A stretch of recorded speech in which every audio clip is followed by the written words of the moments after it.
Hello नमस्कार जय श्री राम साथियों, आप सभी साथियों का हमारे यूट्यूब चैनल में स्वागत वंदन आभार। साथियों, मुझे आशा और उम्मीद है आपकी पढ़ाई बहुत ही बेहतरीन तरीके से चल रही होगी। साथियों, आज हम लेकर के हाजिर हैं SSC GD GK GS revision की क्लास, जबरदस्त धमाकेदार क्लास। साथियों, टूटने लगे हौसले तो याद रखना कि टूटने लगे हौसले तो याद रखना कि बिना मेहनत के तख्त ताज नहीं मिलते, और ढूंढ लेते हैं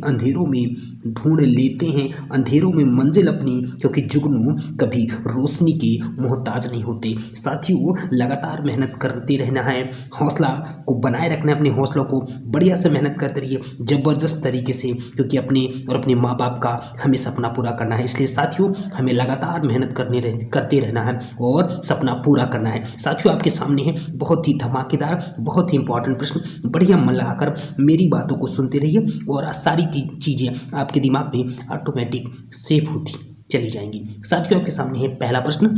क्या लिखा है साथियों?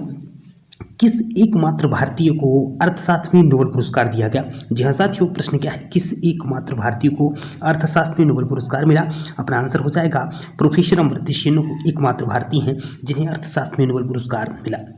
भारत रत्न उस्ताद बिस्मिल्लाह खां किस वाद्य यंत्र के वादन में विख्यात रहे? तो शहनाई बजाते थे हमारे उस्ताद बिस्मिल्लाह खां। भारत के अंतिम गवर्नर जनरल कौन थे? तो श्री राज गोपालाचारी थे, वह हो जाएंगे भारत के अंतिम गवर्नर जनरल। अगला प्रश्न साथियों, भिलाई इस्पात संयंत्र का निर्माण किस देश के सहयोग से किया गया? आंसर हो जाएगा रूस के सहयोग के साथ जो है तो भिलाई इस्पात संयंत्र का निर्माण कार्य स्टार्ट किया गया था। उत्तरी ध्रुव में भारत के अनुसंधान केंद्र का नाम क्या है? हिमाद्री उत्तरी ध्रुव के भारत के अनुसंधान केंद्र का नाम है। विश्व में माउंट एवरेस्ट पर चढ़ने वाली प्रथम महिला कौन थी? आंसर हो जाएगा जापान की जुनोको ताबाई थी विश्व में माउंट एवरेस्ट पर चढ़ने वाली प्रथम महिला। पीलिया किस अंग का रोग है? यकृत या लीवर का जो रोग है वह पीलिया कहलाता है। अगला प्रश्न, द्रव्य सभी दिशाओं में समान दाब पारित करता है, क्या है? द्रव्य सभी दिशाओं में समान दाब पारित करता है, यह कथन किस नियम से संबंधित है? आंसर हो जाएगा पास्कल के नियम से संबंधित है कि द्रव्य सभी दिशाओं में समान दाब पारित करता है। अगला प्रश्न, क्लोरोफिल का खनिज घटक क्या है? आंसर हो जाएगा मैग्नीशियम जो है वह क्लोरोफिल का खनिज घटक है। एलपीजी गैस में क्या होता है? तो ब्यूटेन जो है वह एलपीजी गैस में पाया जाता है। किसने सर्वप्रथम अशोक के अभिलेखों को पढ़ा? आंसर हो जाएगा जेम्स प्रिंसेप ने अशोक के अभिलेखों को पढ़ा। किस बौद्ध भिक्षु के प्रभाव में अशोक ने बौद्ध धर्म ग्रहण किया? आंसर हो जाएगा उपगुप्त। उपगुप्त एक ऐसे बौद्ध भिक्षु थे जिनके प्रभाव से अशोक ने बौद्ध धर्म ग्रहण किया था। अगला प्रश्न, कौन सा मुगल बादशाह अशिक्षित था? आंसर हो जाएगा अकबर। अमृतसर शहर की स्थापना किसने की थी? गुरु रामदास ने अमृतसर शहर की स्थापना की थी। गदर पार्टी का संस्थापक कौन सा? तो अपना आंसर हो जाएगा गदर पार्टी के संस्थापक लाला हरदयाल हो जाएंगे। अगले प्रश्न की तरफ चलते हैं। अगला प्रश्न क्या हो जाएगा? सिख इतिहास में लंगर प्रथा किसने शुरू की? बहुत ही महत्वपूर्ण प्रश्न। सिख इतिहास में लंगर प्रथा को शुरू करने वाले कौन थे? गुरु अंगद देव हो जाएंगे। सबसे प्राचीन वेद कौन सा? आंसर हो जाएगा ऋग्वेद। किस सुल्तान ने अपनी राजधानी दिल्ली से दौलताबाद स्थानांतरित की? आंसर हो जाएगा मोहम्मद बिन तुगलक वह सुल्तान था जिसने अपनी राजधानी दिल्ली से भोपाल स्थानांतरित की। प्रथम पंचवर्षीय योजना कब प्रारंभ हुई? आंसर हो जाएगा 1951 में प्रथम पंचवर्षीय योजना प्रारंभ हुई। चीनी यात्री हेनसांग ने किस विश्वविद्यालय में अध्ययन किया? आंसर हो जाएगा नालंदा। चीनी यात्री हेनसांग ने नालंदा विश्वविद्यालय में अध्ययन किया था। कौन सा रक्त समूह सर्वदाता कहलाता है? तो आंसर हो जाएगा वो जो है वह ऐसा रक्त समूह है जो सर्वदाता कहलाता है। मनुष्य के शरीर में कितनी हड्डियां होती हैं? तो आंसर हो जाएगा 206 हड्डियां होती हैं। सूर्य के प्रकाश में कौन सा विटामिन प्राप्त होता है? आंसर हो जाएगा विटामिन जो डी है वह सूर्य के प्रकाश से प्राप्त होता है। अगले प्रश्न की तरफ चलें। मादा एनाफिलीज मच्छर के काटने से कौन सा रोग होता है? जी हाँ साथियों, मादा एनाफिलीज मच्छर के काटने से कौन सा रोग होता है? तो मलेरिया जो रोग होता है वो मादा एनाफिलीज मच्छर के काटने से होता है। टेलीफोन का आविष्कार किसने किया था? तो आंसर हो जाएगा अलेक्जेंडर ग्राहम बेल ने टेलीफोन का आविष्कार किया था। प्रकाश की गति कितनी होती है? आंसर हो जाएगा 30,000 मैंने बोलो 3 लाख किलोमीटर पर सेकंड जो होती है वह प्रकाश की गति की स्पीड होती है। पृथ्वी सूर्य का चक्कर लगाती है, यह सबसे पहले किसने बताया? तो आंसर हो जाएगा कोपरनिकस ने जो है तो यह बताया था पृथ्वी सूर्य का चक्कर लगाती है। प्रकाश वर्ष का संबंध किससे है? आंसर हो जाएगा खगोलीय दूरी से प्रकाश वर्ष का संबंध है। स्वर्ण मंदिर कहाँ स्थित है? आंसर हो जाएगा अमृतसर में स्वर्ण मंदिर स्थित है। चार मीनार कहाँ स्थित है? आंसर हो जाएगा हैदराबाद में चार मीनार स्थित है। कुतुब मीनार कहाँ स्थित है? तो आंसर हो जाएगा दिल्ली में जो है तो वह कुतुब मीनार स्थित है। अगला प्रश्न, गेटवे ऑफ इंडिया कहाँ स्थित है? इसका आंसर हो जाएगा गेटवे ऑफ इंडिया जो है तो वह मुंबई में स्थित है। इंडिया गेट कहाँ स्थित है? आंसर हो जाएगा नई दिल्ली में जो है इंडिया गेट स्थित है। ताजमहल कहाँ स्थित है? तो आंसर हो जाएगा आगरा जो है ताजमहल में स्थित है। आज़ाद हिंद फौज की स्थापना कहाँ की गई? तो आंसर हो जाएगा सिंगापुर में जो है तो आज़ाद हिंद फौज की स्थापना की गई। शिक्षक दिवस कब मनाया जाता है? तो आंसर हो जाएगा 5 सितंबर को शिक्षक दिवस मनाया जाता है। खेल दिवस कब मनाया जाता है? तो आंसर हो जाएगा 29 अगस्त को खेल दिवस मनाया जाता है। किसके जन्म दिवस को खेल दिवस के रूप में मनाया जाता है? तो आंसर हो जाएगा मेजर ध्यानचंद के जन्म दिवस को हम खेल दिवस के रूप में मनाते हैं। विश्व पर्यावरण दिवस कब मनाया जाता है? तो आंसर हो जाएगा 5 जून को विश्व पर्यावरण दिवस मनाया जाता है।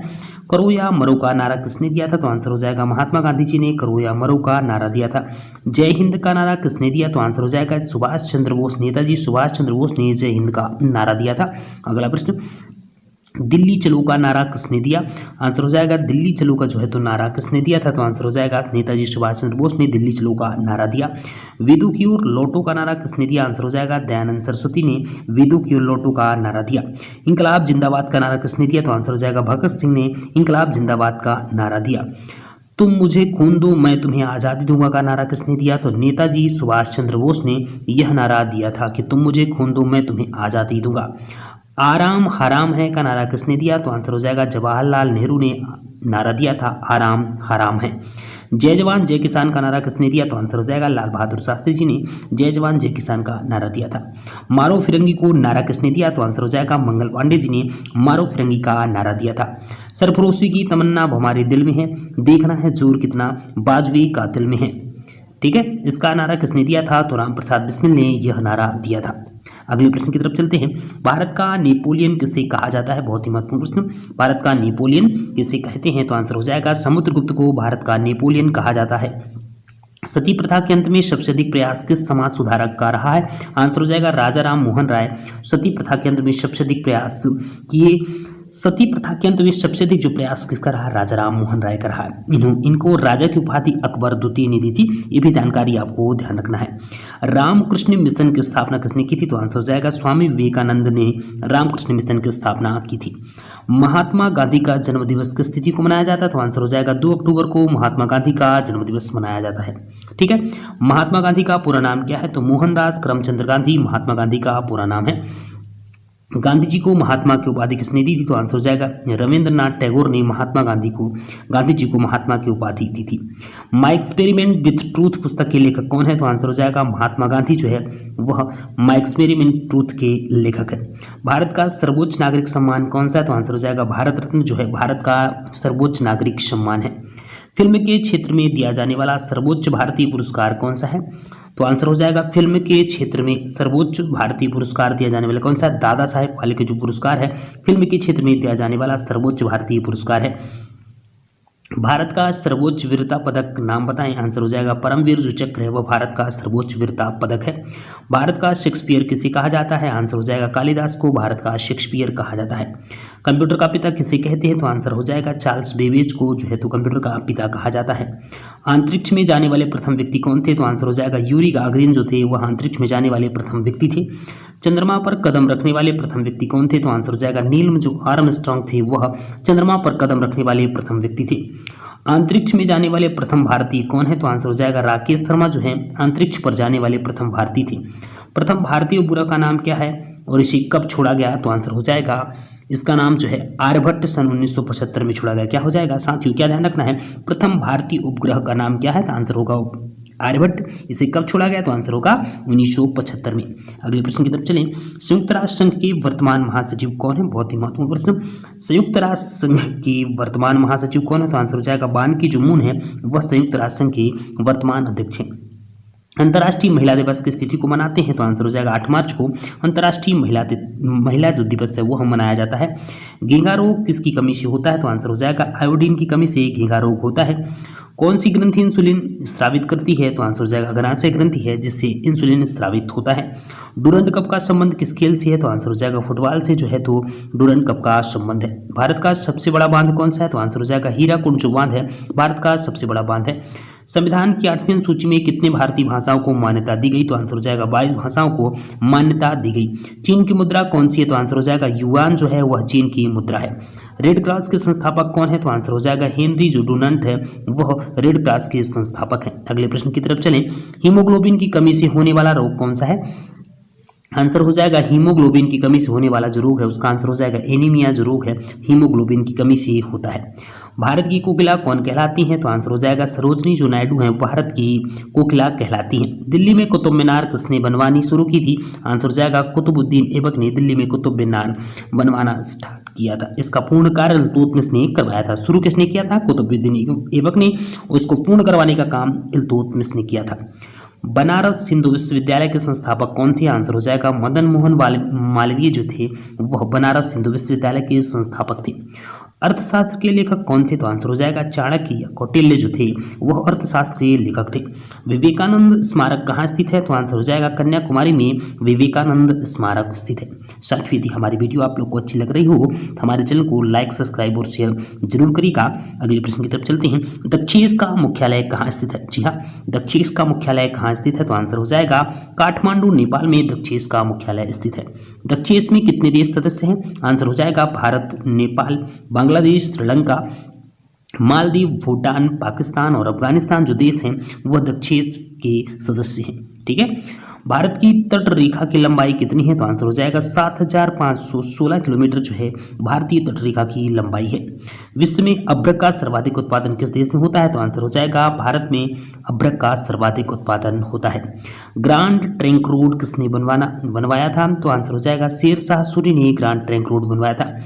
विटामिन बी की कमी से कौन सा रोग होता है? तो आंसर हो जाएगा बेरी जो रोग होता है वह विटामिन बी की कमी से होता है। विटामिन सी की कमी से कौन सी बीमारी होती है? तो आंसर हो जाएगा स्कर्वी जो है वह विटामिन सी की कमी से बीमारी होती है। दूध में कौन सा विटामिन नहीं होता है? तो आंसर हो जाएगा विटामिन जो सी है वह दूध में नहीं होता है। विटामिन डी की कमी से कौन सा रोग होता है? तो आंसर हो जाएगा रिकेट्स जो रोग होता है वह विटामिन डी की कमी से होता है। अगले प्रश्न की तरफ चलें। किस विटामिन की कमी से खून का रक्त का थक्का नहीं जमता है? जी हाँ, किस विटामिन की कमी से खून का रक्त का थक्का नहीं जमता है? तो आंसर हो जाएगा विटामिन के की कमी से खून का रक्त का थक्का नहीं जमता है। विटामिन ई की कमी से कौन सा रोग होता है? तो आंसर हो जाएगा बांझपन जो है वह विटामिन ई की कमी से होने वाला रोग है। विटामिन सी का रासायनिक नाम क्या है? तो आंसर हो जाएगा एस्कॉर्बिक जो अम्ल है विटामिन सी का रासायनिक नाम है। वसा में घुलनशील विटामिन कौन सा है? तो आंसर हो जाएगा ए और जो ई है वसा में घुलनशील विटामिन है। साधारण नमक का रासायनिक नाम क्या है? तो NaCl है वह साधारण नमक का नाम है। हंसाने वाली गैस का रासायनिक नाम क्या है? तो हो जाएगा नाइट्रस जो ऑक्साइड है हंसाने वाली गैस का नाम है। धवन सोडा का रासायनिक नाम क्या है? तो आंसर हो जाएगा सोडियम कार्बोनेट जो होता है वह धवन सोडा का रासायनिक नाम होता है। पीतल किन दो धातुओं का मिश्रण है? तो आंसर हो जाएगा तांबा और जस्ता का क्या हो जाएगा? पीतल किन दो धातुओं का मिश्रण है? तो आंसर हो जाएगा तांबा और जस्ता धातुओं का मिश्रण पीतल कहलाता है। अगले प्रश्न की तरफ चलें। कैल्सीफेरॉल किस विटामिन का रासायनिक नाम है? जी हाँ साथियों, हमारा प्रश्न क्या है? कैल्सीफेरॉल किस विटामिन का रासायनिक नाम है? तो आंसर हो जाएगा विटामिन डी का रासायनिक नाम कैल्सीफेरॉल है। विटामिन से संबंधित ट्रिक जो है हमारे चैनल पे अपलोड है, आप हमारे चैनल पर विजिट करके ये वीडियो देख सकते हैं। 2-3 वीडियो हमने ट्रिक से संबंधित अपलोड की है। ज़्यादा जानकारी के लिए हमारे चैनल पर विजिट करके आप ये जानकारी ले सकते हैं। नेत्रदान में नेत्र के किस भाग का दान किया जाता है? तो आंसर हो जाएगा कॉर्निया का नेत्रदान में दान किया जाता है। किस विटामिन में कोबाल्ट होता है? तो आंसर हो जाएगा विटामिन B12 जो होता है वह उसमें कोबाल्ट पाया जाता है। कोशिका का पावर हाउस किसे कहा जाता है? तो माइटोकॉन्ड्रिया को कोशिका का पावर हाउस कहते हैं। लाल रक्त कणिकाओं का निर्माण हमारे शरीर के किस भाग में होता है? तो आंसर हो जाएगा अस्थि मज्जा में जो है तो लाल रक्त कणिकाओं का निर्माण होता है। राष्ट्रीय ध्वज विज्ञान दिवस कब मनाया जाता है? तो आंसर हो जाएगा 28 फरवरी को राष्ट्रीय विज्ञान दिवस मनाया जाता है। ब्लड प्रेशर मापने के लिए किस यंत्र का प्रयोग किया जाता है? तो आंसर हो जाएगा स्फेग्नोमीटर है वह ब्लड प्रेशर मापने के लिए किया जाता है। अगले प्रश्न की तरफ चलें। कंप्यूटर की परमानेंट मेमोरी क्या कहलाती है? बहुत ही महत्वपूर्ण प्रश्न।